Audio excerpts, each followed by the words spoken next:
Hello everyone, my name is Roman Herrera. I'm a second year physical therapy student, and welcome to my video where I will do my best to explain the concept of pain and more specifically chronic pain.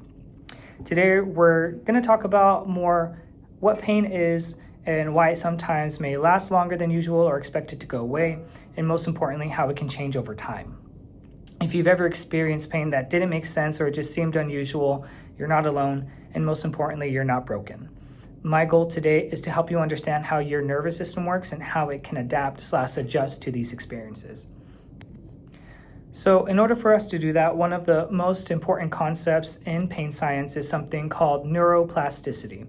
Neuroplasticity, simply put, means that the brain and the nervous system are capable of change.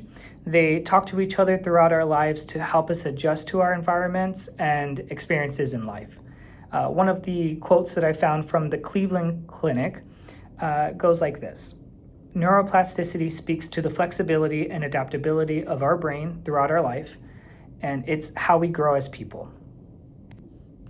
So you can think of your nervous system like a trail in the woods. The more often you walk this path, the more defined it becomes. Now, that can apply to many things such as learning languages, learning sports, and unfortunately, it also applies to pain. With that being said, it's important to also distinguish the difference between tissue healing and persistent pain. Now, most tissues in the body heal within about 6 to 12 weeks when we're talking about things like muscles, ligaments, and many bone injuries. They follow these predictable healing timelines. But sometimes the pain can continue long after those tissues have completely healed. That does not automatically mean that there's ongoing damage still occurring. Now, this is really important to understand. When pain persists beyond expected healing time, what often continues is not the tissue itself that's damaged, but the nervous system becomes more sensitive. So a quote from the American Physical Therapy Association kind of helps you understand what chronic pain is in terms of like the mechanism. So this is the quote from APTA. Chronic pain is likely not warning you of a possible injury or danger. Instead, the regions of our brain that regulate and process pain may be causing you to hurt, even though there are no new causes of pain in the body. So again, just to make that quote a little bit easier to understand, so it's kind of just explaining how chronic pain is not simply about tissue injury, but it involves changes in how our nervous system processes information. So there may be a question of why the pain can persist, or why does it keep going? When pain lasts, the nervous system can become more efficient at producing that pain. That's neuroplasticity at work. So the system has learned the pain, and so that helps us to talk about what that means to us in our daily life and how this may apply to you specifically. Now, many of us were taught growing up that pain always means harm, or it's always meaning that something was damaged to our body. But according to modern pain science, modern pain science kind of tells us that pain and tissue damage are not necessarily the same thing. You can think of pain as the protective experience created by our brain when it perceives danger. Now, that damage doesn't always have to be damage to the tissues like bone, muscle, or skin. It can come from emotional things. It can come from stress-induced things. It can even come from past experiences. So to kind of help you think of this, you can think of your nervous system as like a alarm system. When there's real danger, it's going to do its job and it's going to activate to protect you. And like I said, that's very helpful in those scenarios. But sometimes the alarm becomes more sensitive than usual when we're talking about chronic pain. Now things like normal movement, light pressure, or even just thinking about the pain can trigger these sensations of chronic pain.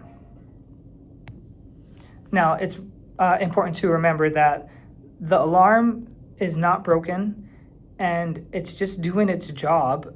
And if anything, it's doing overtime and it's being extra protective at this point. When the nervous system senses threats or anything harmful to you, it creates protective responses. So when talking about chronic pain, say for example, these protective responses can come and manifest themselves in muscle stiffness or something we call muscle guarding. For example, if I had been injured in this area of my neck and I go into a clinic one day and this is, the injuries happened about 4 months ago, but I'm still having that pain. The tissue seems fine. There's no bruising. There's no signs of tissue damage. The images look fine from other doctors that I've been to. The therapist may try to put their hand around here just to assess tissue or just how I'm feeling in that area. And my body's natural protective response would be to guard, which again may come into that, in other words, more tense. It may just activate when it's not supposed to, and then I feel tight or I feel stiff. Now, this can lead to things like avoidance of movement, and that's something as physical therapists we do not want to happen. And again, it's important to remember that these responses that your body is having, they're not necessarily flaws. They're doing their job of protecting you. But when the protection stays turned on for too long, it can actually maintain this pain. And unfortunately, the body doesn't necessarily understand that, or the brain doesn't necessarily understand that, for lack of a better explanation. So just a quick understanding of what physical therapists can do to kind of help these things decrease in terms of your pain and your experiences with pain. We introduce something called pain neuroscience education. And in clinical practice, pain neuroscience education typically involves doing different types of methods to decrease the sensation of pain. So we'll do activity pacing, we'll even do maybe some graded exposure and things that will help desensitize your sensations of pain. Now, the same neuroplasticity that we talked about before that allows the nervous system to become sensitive also can allow us to become less sensitive. Now, pain pathways can quiet down and the guarding can decrease, and we can regain confidence in what we do throughout our lives after having this pain neuroscience education. Now, the more education you have about what's going on with your pain and what's going on with your experience in life can help bring these sensations of pain down. Now, it's important again to remember that we don't force the alarm system to turn off, but we slowly teach it that the environment is safe and it doesn't necessarily have to protect you as much as it was. If you're living with persistent pain, I want you to hear this last message clearly, and it's that your pain is real and it is not imagined, and it does not mean your body is damaged beyond repair. Your nervous system has learned protection and it can learn safety as well.